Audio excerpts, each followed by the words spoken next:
আসসালামু আলাইকুম গাইস, কাছে কিংবা দূরে যে যেখান থেকে দেখছেন সবাইকে আমাদের সায়েন্স ইউটিউব চ্যানেল এবং ফেসবুক পেজের পক্ষ থেকে স্বাগতম।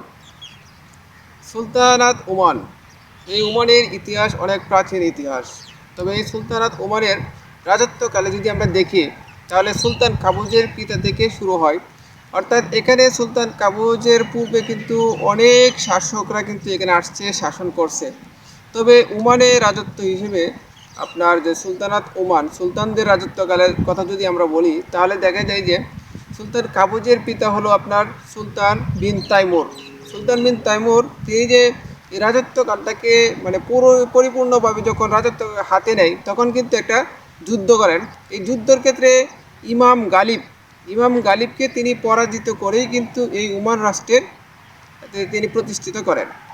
তো পরবর্তীতে সুলতান তাইমুরের ছেলে অর্থাৎ সুলতান কাবুস তিনি এই রাজত্ব তার পিতাকে সরিয়ে বসেন। অর্থাৎ সুলতান কাবুজের রাজত্বকাল শুরু হয় 1970 সাল থেকে।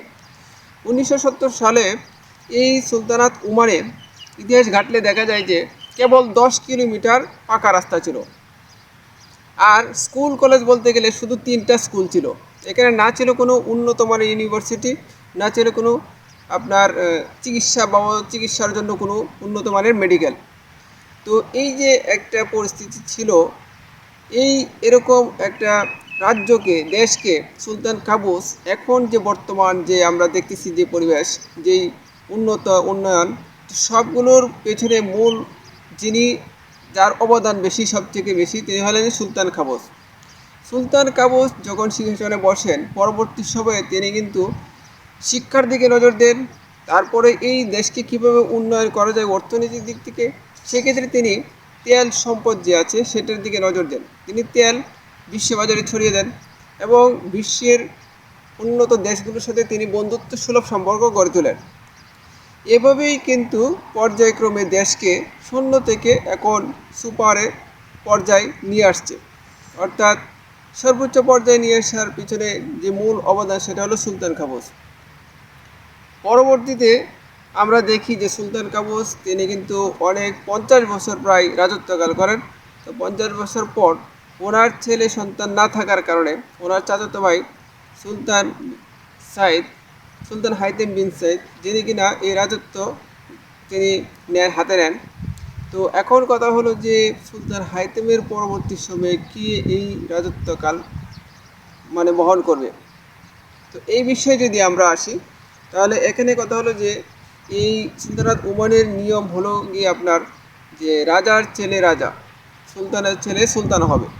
তো এই ক্ষেত্রে আপনার এই বিষয়টা ছিল কেবল মুখে মুখে প্রচার বা মুখে মুখে প্রতিষ্ঠিত করা, কিন্তু এটাকে এখন বাস্তবে কাগজে কলমে এটাকে বাস্তবায়ন করা হয়েছে। 2023 সালে কিন্তু এই বিষয়টাকে বাস্তবায়ন করা হয় এবং এটাকে পূর্ণরূপ দেওয়ার জন্য তিনি কিন্তু এখন সুলতান হাইতেম তিনি ভবিষ্যতে কে সুলতান হবেন সেই বিষয়টাকে নির্ধারণ করছেন। অর্থাৎ ক্রাউন প্রিন্স, অর্থাৎ ভবিষ্যতে কে সুলতান হবে এই ওমানের, এই ভবিষ্যৎ সুলতান হবেন সুলতান হাইতেমের বড় ছেলে ইয়াজিন হবে আগামী প্রজন্মের তিনি সুলতান। এই যে আপনার সুলতান হওয়ার যে বিষয়টা সেখানে হলো প্রাধান্য হলো যে সুলতানের ছেলে সুলতান হবে। এখন কথা হলো যে সুলতানের ছেলে তো 5টাও থাকতে পারে, 4টাও থাকতে পারে, 3টাও থাকতে পারে, একের অধিক। তখন কে হবে?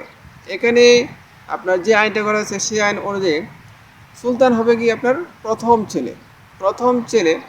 এখানে আরও অনেক শর্ত থাকতে পারে যে প্রথম ছেলে যদি মানসিকভাবে যদি সুস্থ না থাকে, তার যদি মেধাবুদ্ধি না থাকে, সে যদি রাজ্য পরিচালনা করতে না পারে তাহলে হবে দ্বিতীয় ছেলে যদি একই রকম তাহলে হবে তৃতীয় ছেলে। অর্থাৎ এভাবে ক্রমানুসারে কিন্তু আপনার প্রাধান্য দেওয়া হবে এবং রাজত্বকাল তার কাছে অর্পণ করা হবে।